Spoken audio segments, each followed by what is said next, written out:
Kembali di bincang virtual, langsung saja saya akan ke Pak Dirjen Perhubungan Darat, Pak Budi, langsung saja.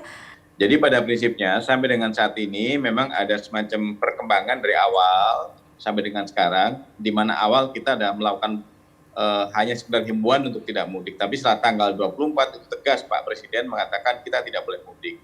Nah kemudian dari situlah dari kami dari Kementerian Perhubungan, Dirjen Perhubungan Darat membuat beberapa regulasi. Yang pertama regulasi PM18, jadi kita melakukan ada physical distancing, kemudian bagi awaknya juga menggunakan APD dan sebagainya. Nah kemudian berikutnya perkembangan saat tanggal 24 pelarangan, kita juga membuat produk, mendevelop regulasi yaitu PM25 tahun 2020 tentang masalah pelarangan mudik sama sekali, di mana di situ sudah jelas dikatakan bahwa yang tidak boleh adalah daerah-daerah yang sudah ditentukan sebagai PSBB atau zona merah atau kemudian aglomerasi yang memang sudah ditentukan sebagai PSBB.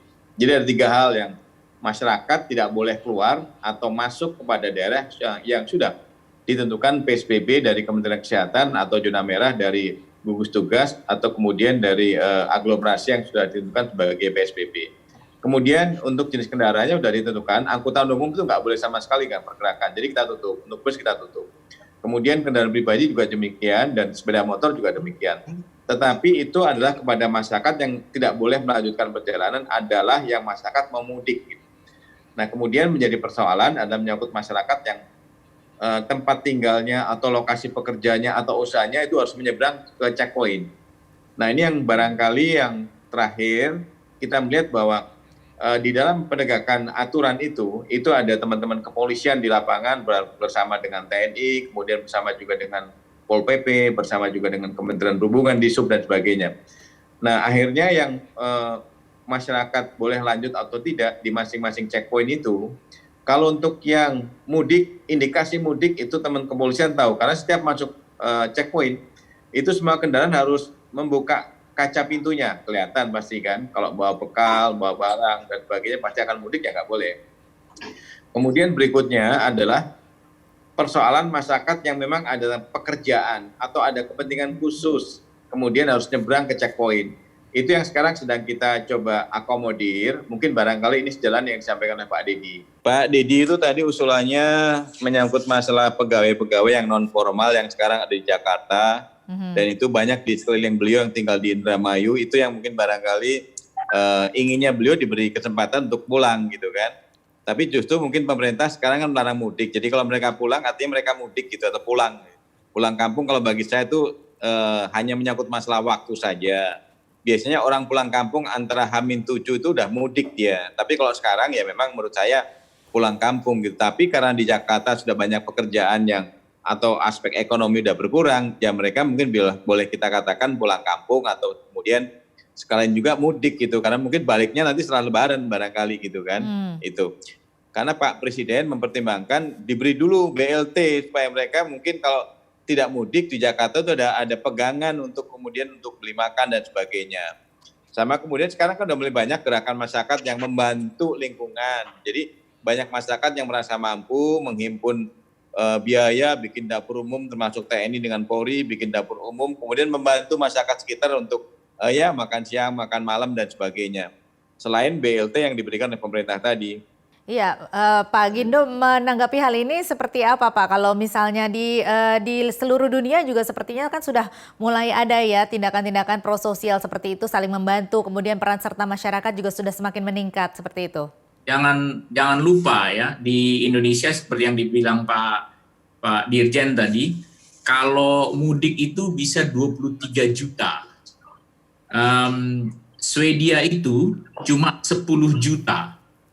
Jadi kalau orang Indonesia itu mudik dalam sebulan, itu sama dengan 2 negara Swedia, pindah ke Norwegia, balik lagi ke Swedia, 2 kali bolak-balik dalam sebulan.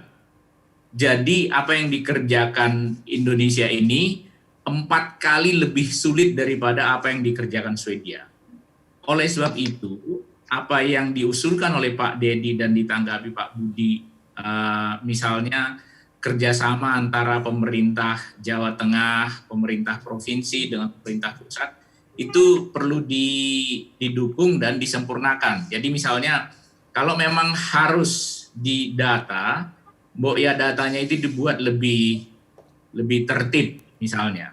Dan saya kira soal bantuan langsung tunai itu juga perlu ditekankan dan disempurnakan. Jangan seperti yang kita udah bilang di bincang-bincang ini, jangan sembako, langsung uang tunai, e-money, dan saya kira dibilang Pak Dedi itu bagus. Nanti yang itu Bukan hanya orangnya, tetapi keluarganya.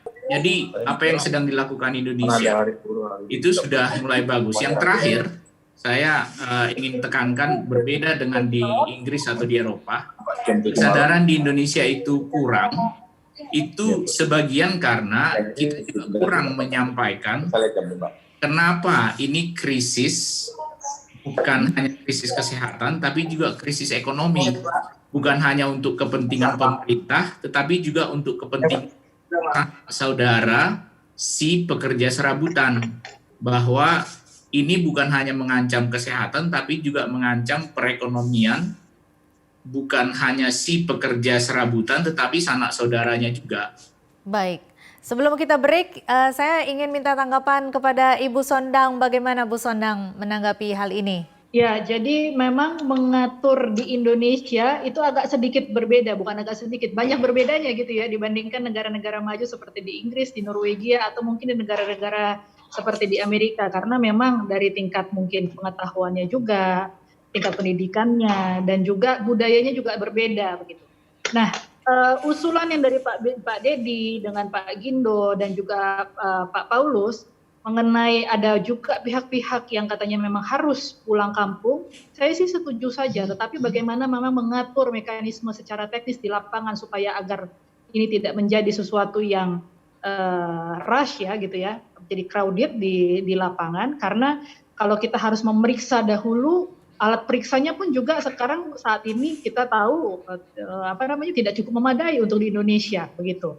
Dan apakah dia nanti hasilnya negatif, belum tentu berarti itu pasien tersebut adalah negatif sama sekali terjangkit oleh COVID-19. Bisa saja dia menjadi karier. Nah, karier ini kan yang saat ini belum bisa dideteksi, bukan gitu ya? Kalau nggak salah Pak Gindo, dia belum bisa dideteksi apakah dia menjadi karier COVID-19. Positif sih tidak, tapi karier kan bisa saja gitu. Jadi hal-hal semacam ini mungkin harus tetap menjadi bahan pertimbangan dari pemerintah untuk melakukan kebijakan kalau memang ada kelompok-kelompok masyarakat yang memang nanti diizinkan untuk melakukan ritual setiap tahun mudik seperti itu.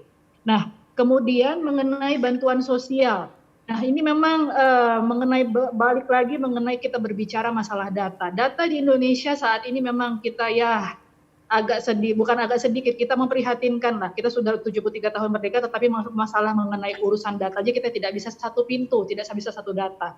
Nah, oleh karena itu memang mau tidak mau harus ada berlapis mengenai masalah kebijakan-kebijakan ini dan diambil alternatif-alternatif yang meminimalisir daripada dampak penyebaran yang jauh lebih besar. Nah, sedapat mungkin bagaimana promosi atau sosialisasi daripada pemerintah untuk mensosialisasikan atau menghimbau masyarakat untuk tidak mudik itu sangat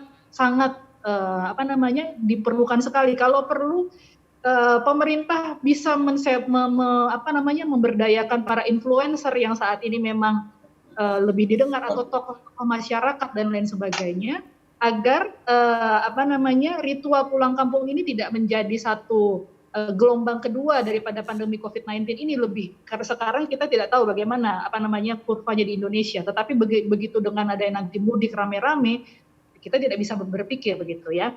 Nah, mungkin itu yang bisa saya coba sampaikan. Ya Pak Dedi, tapi mungkin ada yang mau disampaikan mengenai ya boleh silakan Pak Dedi. Iya baik, tahan dulu Pak Dedi, kita harus break sejenak. Setelah ini saya akan kembali ke Pak Dedi. Baik pemirsa, kami akan kembali usai jeda berikut, tetaplah di Bincang Virtual.